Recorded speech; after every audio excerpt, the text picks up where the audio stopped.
So guys, welcome back to the channel. My name is Kuljot Singh and I am working as a international business consultant with Nationwide Visas.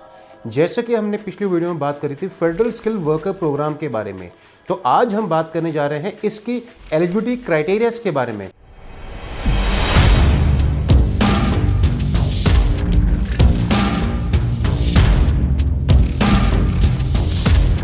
और अगर आपने वो last video miss कर दी है तो screen पे दी हुए link पे जरूर चेक करें। और अगर अभी तक आपने इस चैनल को सब्सक्राइब नहीं किया है तो सबसे पहले सब्सक्राइब करें और इस वीडियो को एंड तक जरूर देखें। तो गाइस, आज हम बात करते हैं फेडरल स्किल प्रोग्राम वर्कर के एलिजिबिलिटी क्राइटेरियाज के बारे में। इस प्रोसेस में कुछ पॉइंट्स होते हैं। ये पॉइंट्स बहुत ही सिंपल होते हैं। ये आपके एज, एजुकेशन, एक्सपीरियंस और आइल्स के बेसिस पे है। तो इसके अलावा अगर आपको कुछ एक्स्ट्रा पॉइंट्स चाहिए, तो अगर आपके कोई ब्लड रिलेटिव कनाडा में रहते हैं, अगर आपको किसी एम्प्लॉयर ने जॉब ऑफर दिया है, अगर आपकी पास एक्सपीरियंस कनाडा से है, अगर आपके पास पास एजुकेशन कनाडा से है, तो इनमें आपको कुछ एक्स्ट्रा पॉइंट्स भी मिलते हैं। तो सबसे पहले हम बात करते हैं एज की। तो किसी भी एप्लीकेंट की एज अगर 35 तक है तो उनके 12 पॉइंट्स मिलते हैं पूरे। जैसे ही एज 35 से 36 होने लगती है तो आपको 1 पॉइंट कम हो जाते हैं।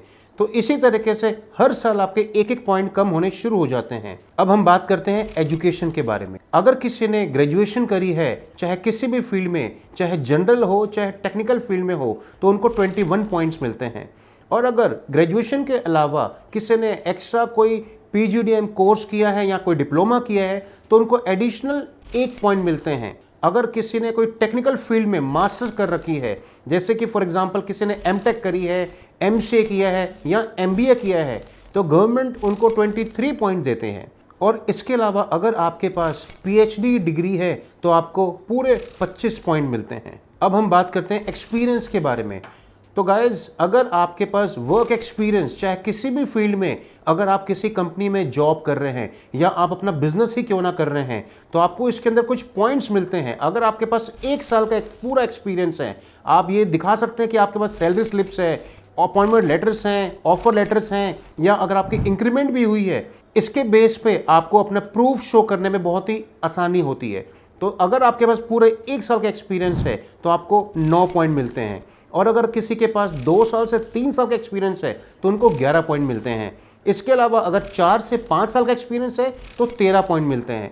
और अगर आपके पास 6 साल या उससे ज़्यादा एक्सपीरियंस है तो आपको पूरे 15 पॉइंट्स मिलते हैं। तो आपने सुना तो होगा, जो लोग कनाडा स्टडी वीज़ा पे जाना चाहते हैं उनको भी आइल्स का एग्ज़ाम देना होता है। तो लेकिन इस प्रोग्राम में हमें जो आइल्स का एग्ज़ाम देना है वो एक जनरल कैटेगरी का आइल्स होता है, जिसके जो पॉइंट्स होते हैं आपके लिसनिंग, स्पीकिंग, रीडिंग, राइटिंग के होते हैं। तो अगर आपके आइल्स का स्कोर CLB 9 है, CLB का मतलब है कैनेडियन लैंग्वेज बेंचमार्क, तो CLB 9 मतलब अगर आपके लिसनिंग में 8 एंड रेस्ट बाकी मॉड्यूल्स में 777 है तो आपको 24 पॉइंट्स मिलते हैं। इसी तरीके से अगर आपका CLB 8 है, इसका मतलब अगर लिसनिंग में 7.5, बाकी मॉड्यूल्स में 6.5, 6.5, 6.5 है तो आपको 20 पॉइंट्स मिलते हैं। और अगर इसके अलावा आपके पास CLB 7 का स्कोर है, that means listening, speaking, reading, writing में आपके पास ओवरऑल 6 का स्कोर है। तो अगर आपके पास लिसनिंग, स्पीकिंग, रीडिंग, राइटिंग में 6 बैंड्स आए हैं तो आपको 16 पॉइंट्स मिलते हैं। तो इसके अलावा कनाडा की गवर्नमेंट एक सेकंड ऑफिशियल लैंग्वेज को भी कंसिडर करती है। अगर किसी को फ्रेंच आती है तो आपको एडिशनल 4 पॉइंट्स मिलते हैं। तो इसके अलावा एडेप्टिबिलिटी कुछ एक्स्ट्रा पॉइंट्स मिलते हैं, जिसका मतलब अगर आप मैरिड हैं और अगर आपकी वाइफ CLB 5 या उससे ऊपर का स्कोर करती है तो आपको एक्स्ट्रा 5 पॉइंट्स मिलते हैं।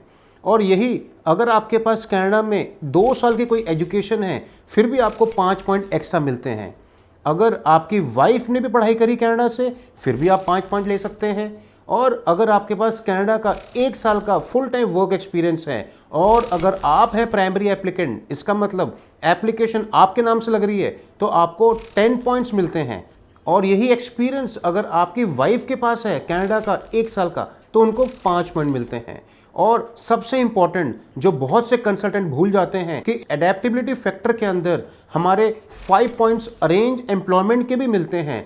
और अगर आपके पास कनाडा से किसी एम्प्लॉयर से आपको जॉब ऑफर मिला है जो कि LMIA अप्रूव्ड है तो आपको एडिशनल 5 पॉइंट्स मिलते हैं। इसके अलावा जो लास्ट सेक्शन है वो है अरेंज एम्प्लॉयमेंट।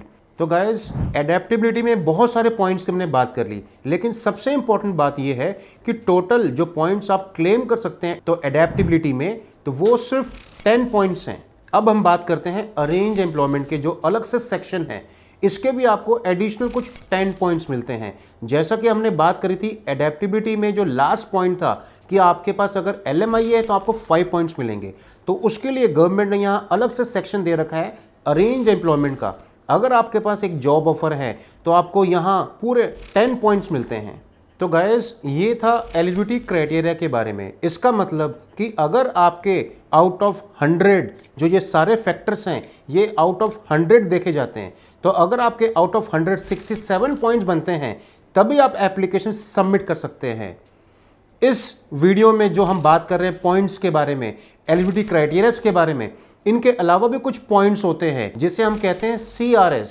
CRS का मतलब है कॉम्प्रिहेंसिव रैंकिंग सिस्टम। तो गाइस जो हमने बात करी है एज, एजुकेशन, एक्सपीरियंस, आइल्स, आपके एडेप्टेबिलिटी के बारे में, आपके अरेंज एम्प्लॉयमेंट के फैक्टर के बारे में, तो इसी फैक्टर्स में जो CRS में पॉइंट्स होते हैं वो मल्टीपल टाइम्स इंक्रीज होते हैं। और ये CRS के जो पॉइंट्स होते हैं वो आउट ऑफ 600 कैलकुलेट किए जाते हैं। जैसा कि हम बात कर रहे हैं फेडरल स्किल वर्कर प्रोग्राम के बारे में, तो जो लास्ट ड्रॉ गवर्नमेंट ने इशू किया था 2020 दिसंबर में, तब जो कट ऑफ थी वो 468 तक गई थी। तो जो CRS की कैलकुलेशन होती है वो कुछ अर्थ मेडिकल कैलकुलेशन होती है, जिसमें आपके वही फैक्टर्स हैं एज, एजुकेशन, एक्सपीरियंस, आइल्स, अगर आपके पास कनाडा का कोई एक्सपीरियंस है, कोई जॉब ऑफर है, अगर आपके कोई रिलेटिव रहते हैं, अगर आपने वहाँ से पढ़ाई करी है, अगर आपके पास किसी फॉरेन कंट्री का एक्सपीरियंस है, अगर आपके पास कनाडा में एक्सपीरियंस है, तो ये टोटल पॉइंट्स आपके आउट ऑफ 600 कैलकुलेट किए जाते हैं। लेकिन 600 के अलावा भी कुछ पॉइंट्स होते हैं। अगर आपको कोई स्टेट नॉमिनेशन देता है तो इन 600 पॉइंट्स के अलावा भी आपको एक्स्ट्रा 600 पॉइंट मिलते हैं स्टेट नॉमिनेशन के, जो हम आने वाले PNP प्रोग्राम्स की वीडियो में बात करेंगे। तो अभी हम सिर्फ फेडरल स्किल वर्कर प्रोग्राम के बारे में बात करते हैं। तो ये थी एलिजिबिलिटी क्राइटेरियाज के बारे में। तो कौन कौन से पॉइंट्स होते हैं, आपको मिनिमम कितने स्कोर करना है अप्लाई करने के लिए, एलिजिबल होने के लिए। अगर ये वीडियो आपको अच्छी लगी तो लाइक करें, शेयर करें अपने फ्रेंड्स के साथ या उनको जिनको इस प्रोग्राम के बारे में और जानना है। और अगर आपकी कुछ क्वेरीज हैं तो कमेंट सेक्शन में हमें ज़रूर बताएं। और अगर अभी तक आपने इस चैनल को सब्सक्राइब नहीं किया है तो सब्सक्राइब करें, बेल आइकन दबाएं। Thank you.